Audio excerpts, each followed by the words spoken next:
Hi friends, Indian railways యొక్క head quarters మనకి new ఢిల్లీలో ఉంది.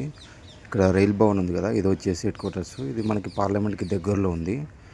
మన దేశంలోనే అతి తక్కువ ఖర్చుతో ప్రజలని వాళ్ళ గమ్యస్థానాలకి చేరుస్తున్నది మనకి రైల్వే వ్యవస్థ.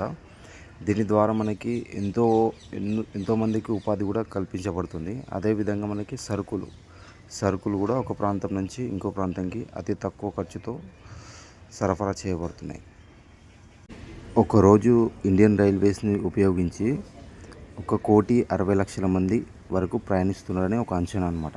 సో ఎంత తక్కువగా అందుబాటులో ప్రజలకు ఉంది, దీని అందరూ సద్వినియోగం చేసుకుంటున్నారన్నమాట.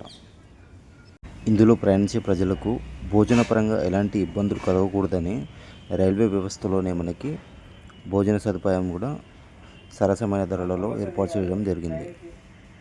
ఉద్యోగాల విషయానికి వస్తే గ్రూప్ డి అని, నాన్ టెక్నికల్ అని, ఇంజనీరింగ్ పోస్టులని, లోకో పైలట్ అని, టికెట్ కలెక్టర్స్ అని, సో ఇలా నానా రకాల ఉద్యోగాలు అనేవి మనకి అందుబాటులో ఉంటాయి రైల్వే వ్యవస్థలో. సో దీని ద్వారా ఎంతోమందికి ఉపాధి కూడా కల్పించబడుతుంది అనమాట. సో అందుకే రైల్వే వ్యవస్థ అనేది చాలా గ్రేట్.